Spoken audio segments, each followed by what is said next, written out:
is up, cyberpunks and retro nerds? This is Tommy the Hammer kicking it with my good buddy Adam McDoogleez. How's it going, everybody?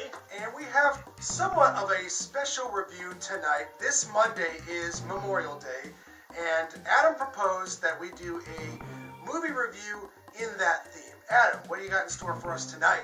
Well, tonight I figured I would, naturally for Memorial Day I'd pick a war movie. So I thought for like the theme of the holiday, a good fit would be the old cinema classic, All Quiet on the Western Front, based on the famous novel. It's an old movie. This is probably one of the oldest movies we'll ever review on Trash Productions, being made in the 30s. But it's still, this movie is still very affecting. It's about, young soldiers in the German army in the First World War. But, the experience from what I've heard from other people who talked about this movie, it's very relatable. It's just, no matter, what army you've served in, what war, it's like the experience is almost universal. It does a good job of conveying it. And that's why, this movie really stands the test of time, because it's just, the same themes that, just in this context, they work, but it just, they can be applied to all contexts. And it's an anti-war themed film, and I think it's just, really shows just, what combat does to people, and just the effects that it has. So it's kind of a sober piece, but for this holiday, it's appropriately so. It suits, and I've heard of the movie. I've never actually seen it, so I'm going into this movie somewhat blind. I'm psyched. I can't wait to check it out. I feel like there's certain movies that you just gotta watch, and this is probably one of them. So you know how I roll on Neon Trash. About to dig up that trailer, check it out, and when we get back, we're gonna have our opinions on All Quiet on the Western Front.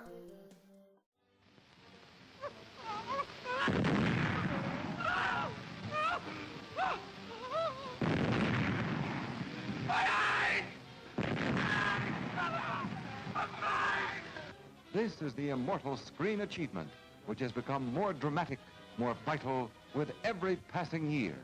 See it. See it again. See it with your heart wide open. For this is the motion picture about which it can truly be said, no man or woman can afford to miss it.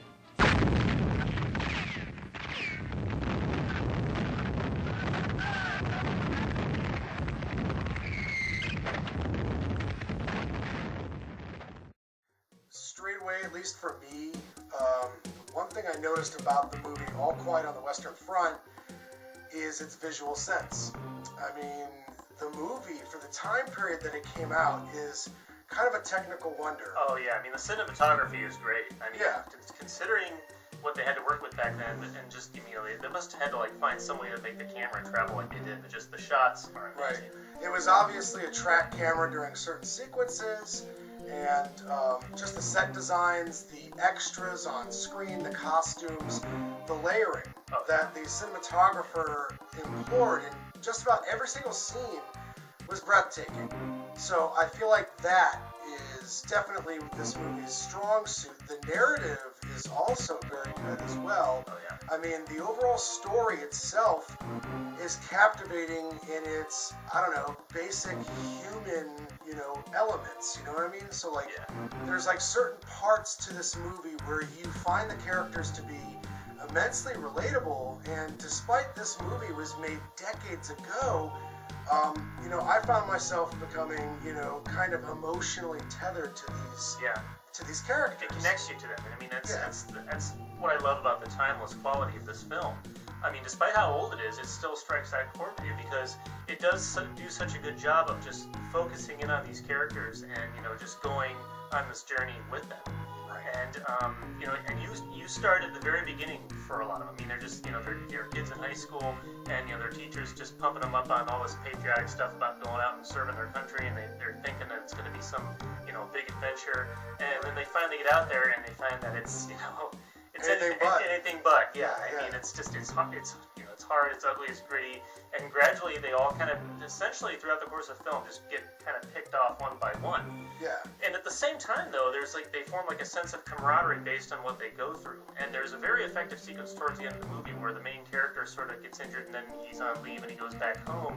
But it's like he feels kind of like an alien, and like now that he's back home again, because it's like he's become so, used to his life at the front that it's just the civilian life. He just feels so out of place, and then he, oddly enough, he starts thinking about going back again because that's who he is now. It's these little nuances of characterizations that really help sell, the story to the viewer.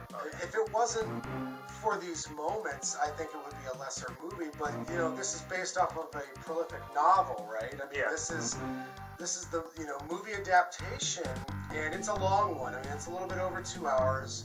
And there's certain moments where I found it to be a little dry. Yeah.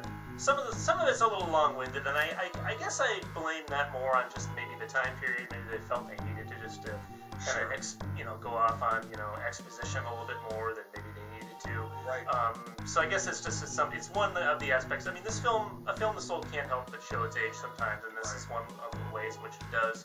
But overall, those are just kind of like minor details of it. I mean, it's a long movie, but it kind of has to be to tell the story that it's trying to tell, and to get you kind of really connected with these characters and on the journey that they're going through. Right. And the experience the experience of the soldier that this film, conveys is something that just, from other experiences I've heard about from wars even until very recently with Iraq and Afghanistan. I mean, it's kind of the same thing. I mean, it's like the same basic experience, which kind of makes this movie an important time capsule for that similar, that common experience that's shared down throughout the ages for people who go through stuff like this. At the end of the day, when you're reflecting upon, soldiers and war and all the atrocities, they come across during their experiences, I mean, what you realize, what you always come to at the end of stories like this is that war is hell. Yeah. That's the bottom line. And this movie, I mean, All Quiet on the Western Front is, you're watching the deterioration of, mankind. It makes you, the viewer, reflect upon, like, war itself. And it kind of asks at the end of the movie, like, what was it really all about? What was it for? Right, and they even, like, the characters themselves have that discussion to some degree early in the film. You know what I'm saying? So, like, because even they don't fully understand it. I mean, they're caught in the circumstances of history. They're slaves to it, but it's like, and it's almost like they're powerless to sort of affect it. But they're just like trying to figure out, this incredible situation that they found themselves in. Right. And, and it's funny too when they have that conversation because they're like, trying to dissect it themselves, and it's like it's humorous, but like at the same time a little bit sad. Yeah, it is sad. It's poignant and sad. Yeah, I couldn't help but compare it to Paths of Glory. Oh yeah. I think they're almost companion pieces. They're almost companion pieces naturally. Not just because of the World War I aspect, just because they both are very effective. And black and white, and like there's actually some visual, comparisons to the two. And I gotta say, from a preference level, I prefer Kubrick's, just because I feel like Kubrick. Yeah, I agree. I mean, with Kubrick's film, I don't believe it was based off of any novel, specifically. It was like maybe his own original piece of work, and I felt like he got to the meat and potatoes a little bit faster and somehow made it more effective. Yeah.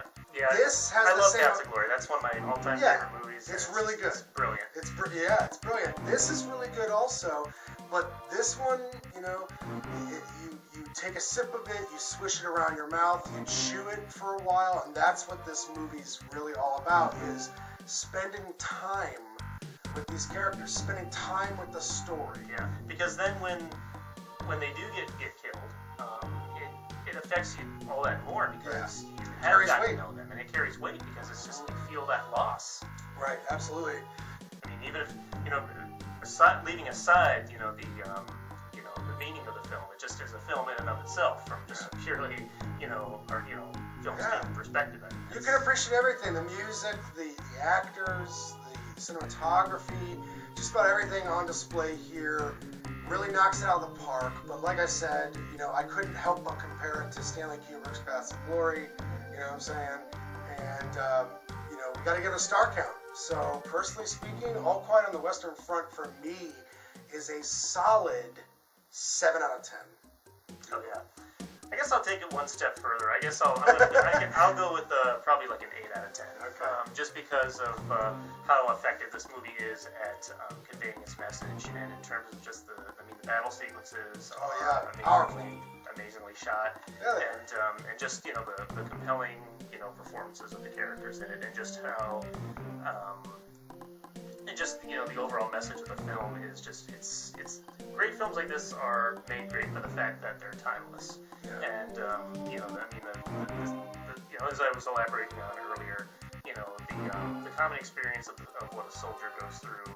You know, this is probably one of the best cinematic interpretations of it. But it's a universal shared experience.